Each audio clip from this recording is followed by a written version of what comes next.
Hi, I'm Ken Kadet. I am here with the Entrust Cybersecurity Institute, and we are here at RSA 2023 talking about Zero Trust. And I'm really happy to have here today David McNeely. He is with Delinea. And David, happy to have you here. Why don't you introduce yourself and your role at Great, Delinea? thanks for having me. Yeah, thanks. I'm the Chief Technology Officer for Delinea. I've been with that company for about 18 years now because it actually got started as two other companies that were merged together. And joined Centrify when that company was about 10 people. So okay, great. Gotten to see this company grow over the years. And what you do is privileged access management, right? So yes. Let's level set here for a second. Why are privileged accounts so much a target for cyber criminals today? Yeah, so that's an easy one. Normally, you and I access systems and we're a normal end user, right? And that gives us a certain amount of rights to access the application and get in and do things that we need to do. Yep. Administrators access systems with an administrative account that gives them 100% of the rights to do absolutely anything inside the application. So if you were an adversary, a bad guy, trying to break into something, you'd actually want that kind of an account that has that much power, right? It enables you to get into the system, go access data. You don't have anything getting in your way to get to the data that you're looking for that you can go sell on the black market, if that's their goal. And so we have to do a lot of things to try to protect these privileged accounts, from adversaries, from bad guys that are trying to break in and get to this data. So that's actually the main business that we have, is protecting organizations' infrastructure, the applications they have, the data that they have. They're all protected by these accounts, identity and access management. But this is really focusing on those high privileged accounts. Okay, great. So, and I want to maybe take this out for a second to the Zero Trust context. What kinds of conversations are you having with customers? What's driving your conversations with customers as they are thinking about their Zero Trust journey? How are you guys coming in? What kinds of conversations are you having there? Yeah, in some cases I don't hear customers start out talking about Zero Trust. A lot of times we get into that as a method to go solve their problems, as a way to secure the environment. Usually it starts with the security organization looking to reduce risk, try to prevent the cyber threats that are trying to break into their environment, reduce their risk of ransomware, things like that. In that scenario, if we look at things like the Verizon Data Breach Report, you find that the vast majority of these break-ins and attacks are all based on breaking into an account that granted the access. And that's why we get a lot of malware that gets sent to us, right? Right. I get lots of those, and if you were to click on those links or open up the attachment that you might find in those emails, that enables the adversary to gain access to my machine. What they're looking for is a privileged account that enables them to move off of my laptop into something else that my laptop is attached to or would grant access to data. So if we start looking at how would I want to protect the environment, Zero Trust is just a mindset. The whole idea and thinking is really that typical perimeter defenses, the way we used to defend things in the 90s and 2000s was, set up firewalls, the outside perimeter around the network, and presume that like everything on the inside is secure. The problem being that the adversaries found ways to get to us. I think all of this started back when we started allowing people to get to the internet. I remember installing browsers for the first time a long time ago, and then email that allowed us to go send email to the world and receive, of course, email from the world. And that's how the adversary is trying to get in now, is that they go right through our firewalls, come straight to my laptop with an email message, and try to trick me into click on a link. And if you can get that person to click the link, then they gain access.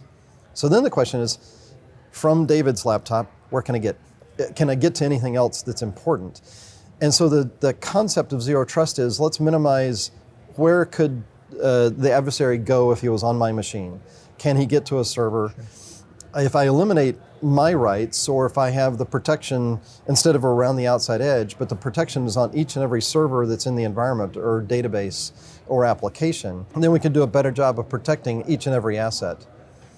So I kind of view this as like, if you were to translate this to like a military base, you have the perimeter wall.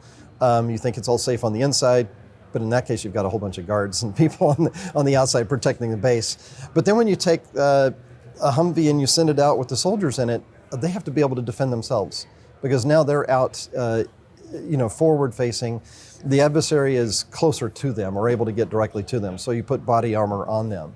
And I kind of liken that with our servers. We now have to assume that the perimeter defenses don't exist, that the adversary is on the inside, and if that's the case, we have to protect the servers and the infrastructure.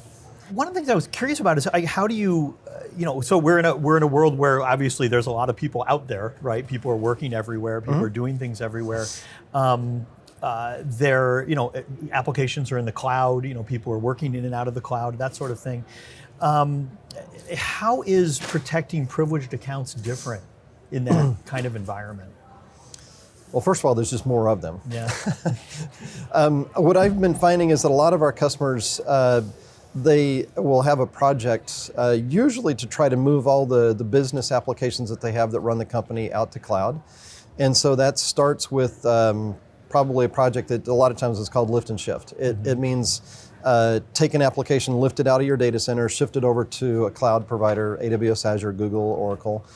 And at that point, you're going to create essentially a mini data center around that particular application. So a lot of times I find customers will create an Amazon account per application. Inside the Amazon account, you've in the root account for that Amazon account is what protects that account, right? If I could get to that account, I could do anything. I could create VMs, I could delete VMs, I could do a lot of damage if I was the bad guy. So you have to set up a lot of security around that Amazon account. And then inside that Amazon account, you're going to create virtual private networks, and you're going to put perimeter defenses, security groups around the application. And you're going to build everything that you used to have on premises in the data center that was shared amongst all the applications, right? You had one set of firewalls and one set of security groups around the data center on-prem, but now in the cloud, you're going to do this per application. So if there was 100 applications in the data center, you now have 100 virtual data centers in the cloud. So you just took your number of admin accounts and multiplied by 100. So the reason they're doing that is to try to minimize the damage that could happen if one of these accounts was compromised, because if something happened in one of those applications, the adversary could only get to that application. He can't get to all the others. So in that sense, you've actually minimized risk significantly, even though you've created a lot of additional accounts. So from our business perspective, we have a lot more accounts and a lot more servers to protect, just because customers are doing that and created a ton more accounts up in the cloud. And so that requires some more specialized work in terms of how you manage that, how you architect that sort of thing. Right. Yeah, totally makes sense. I wanted to talk about one other area. We were chatting beforehand a little bit about some of the conversations that are driving people toward these kinds of solutions, and one of them was the cyber insurance industry, which certainly a big deal for companies right now. Talk to me a little bit about that. How is cyber insurance impacting how CISOs are operating and how IT departments are operating? I think one thing to remember is a lot of our customers are in regulated environments, and so they typically have either SOX or HIPAA or PCI, or if they're in the federal government, they have a lot more regulations that mandate the kind of security they need to put in place. Cyber insurance is different. The main difference is that the insurance carrier has money at stake, right? If you're not doing a good enough job at securing your environment, they might have to pay out, if you actually got attacked and then you had to file a claim. It's a lot like car insurance, right? So they're looking for those kinds of protections that are in place that would minimize the amount of damages, minimize the amount of the payout, right? So we could look at our car insurance and say the same thing, right? Now that we have seat belts, ABS brakes, we're probably not paying out quite as much on health damage, the medical coverage, right? Because hopefully the cars are designed, such that they may crumple the front, but at least the humans on the inside are not being damaged, and the medical expenses are way more than like repairing the car. Right. And it's similar with cyber insurance in that they're trying to protect the data, and we don't want the data to get out.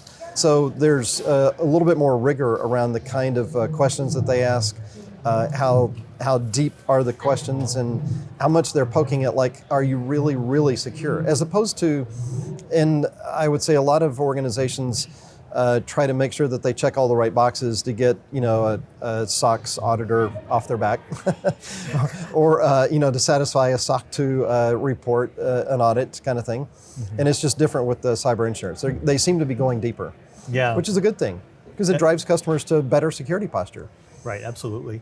Well, so thinking about that, before we finish, I wanted to at least ask if you're a CISO, you're thinking about zero trust, you're thinking about making sure you're covering that aspect of zero trust around the privileged accounts, which is obviously very key. What kinds of questions should you be asking your own team or your vendors, your partners? What kinds of questions should you be asking to make sure you're kind of heading in the right direction? Obviously security is defense in depth, built in a lot of layers. So there's a lot of different products that the customers need to have in place, capabilities to defend against the adversary. And so on the privilege management side of things, it's yet another layer that defends against the adversary. So we typically ask, whether or not the customer has all of the administrative accounts under control, that they, first of all, know where they all are. That's part of the identify step in the cybersecurity framework, and which is to identify all the assets, make sure that you know about all the privileged accounts, that they're all under control, that you have good controls around the credential that provides access to that account. Next is to make sure that an adversary that we're able to break in, let's assume that you could compromise one of those accounts, some way, some methodology, and there's a lot of tools the adversaries have that are pretty powerful. But if I could get a hold of one of those accounts, where can I go? Can I move laterally? And one really good defense against that is multi-factor authentication. Just simply applying MFA around each and every asset, which is also not easy to do in some cases, is one of those things that's necessary. You should ask, do they have MFA around every asset? And what strength is the MFA? If you look at NIST guidance, there is different strengths to the MFA. That's why we're no longer suggesting to use one-time passcode delivered to your phone.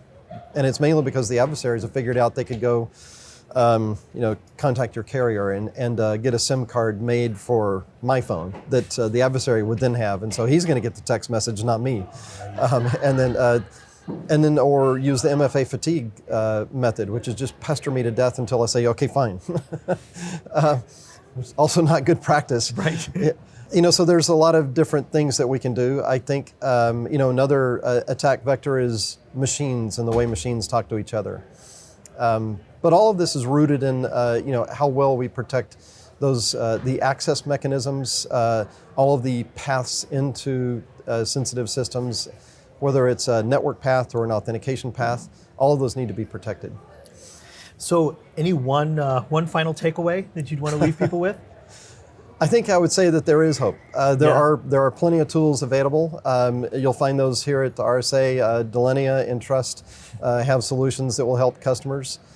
We work together in order to help secure their customer environments. We use Entrust products to lock away the root master encryption keys that you're used to encrypt our vault that holds all the credentials.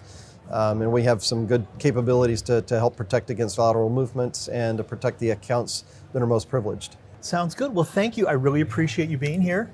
Well, thank really you. enjoyed the Thanks for having conversation. me. Thank you so much. And thank you, everyone. Thank you for watching.